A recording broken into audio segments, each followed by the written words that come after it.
Okay, my friends, this is boring quiz number 2, just driving home the point of p-values here. I don't like that spacing. Let me delete that right there. There we go. Yeah, so you got a nice, ridiculously long article title, as these will often be in research. This is one thing you'll notice if you end up doing your own research. The titles sound ridiculous. They sound ridiculously lingo, jargon driven. Efficacy of multidisciplinary treatment in a tertiary referral headache center. Well, and spelled the British way. Honestly, as you get deeper and deeper into your worlds, you'll see that more and more. You'll learn the lingo, you'll learn the jargon, and you'll be able to communicate in that. Okay, so really, I'm not focused on that here. I'm focused on the results of their experiment. Now, there were 336 patients, and they were divided into 2 groups. Patients with medication overuse headaches, I call those MOHs, and those without, non-MOHs. And then they measured 2 different things. Headache intensity.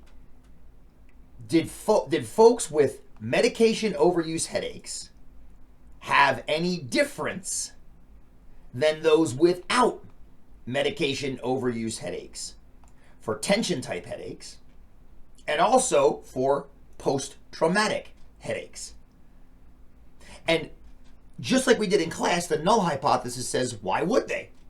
Why would they? Why would the variable of medication overuse or not medication overuse have any effect on tension type headaches or post-traumatic headaches? So that's what the 2 null hypotheses were. That's what they were. Now, I highlighted in yellow here the results of the study. I'm not going to get into how they did the study. That's why you take research methods classes. We're focusing on the results of the study. The p-value for the tension type headaches was less than 5%. But the p-value for the post-traumatic headaches was greater than 5%.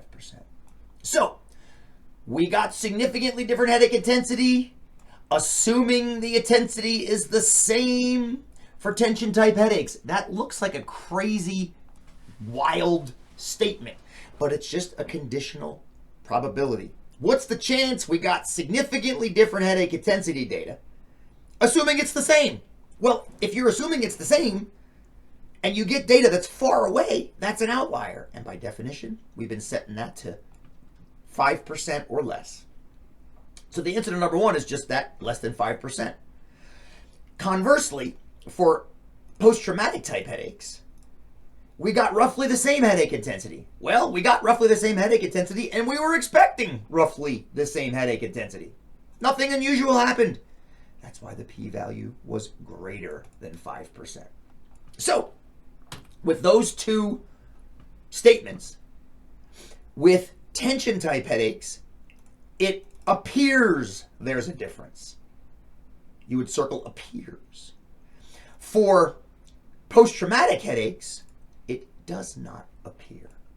The p-value being small shows, or at least I shouldn't say it shows, it implies that there is a difference.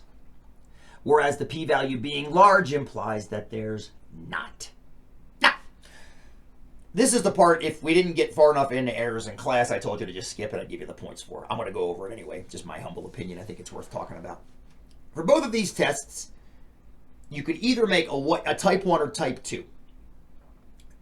After you get the result from the test, it limits it. So, for example, type 1 would only be possible with the tension type headaches because we got a small p-value. And because we got a small p-value, that means we, what is known as, rejected the null hypothesis. We said there was a difference. We said there was a difference between post-traumatic headaches and tension type headaches. But what if there wasn't? What if we just got the weird outlier data, but the data was still in that distribution? That's a type 1 error. That's a type 1 error. False positive. Getting a small p-value, acting correctly, just so you know, acting correctly, but you have that chance of committing a type 1 error. Type 2 error could not have happened with the tension type headaches, but it could have happened with the post-traumatic headaches. Because in the post-traumatic headaches, our conclusion was it does not appear that there's a difference. It does not appear that there's a difference. Okay. So we said it doesn't look like there's a difference between post-traumatic and tension type. We could have been wrong. Maybe there was and we just missed it. So that's type 2 false negative.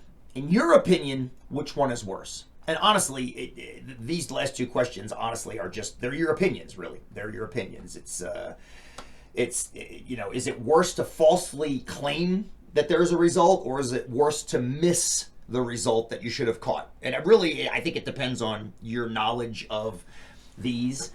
Maybe if you're a headache sufferer, you would not want a type 2 error. You'd want to know any possible potential variable that might infect the intensity of your headache, maybe. If I'm just thinking out loud here. So really, honestly, there's no one correct answer. That's why I put in your opinion. Okay, friends, hope that helped. We'll get into some more of this stuff and actually calculate some statistics in class soon.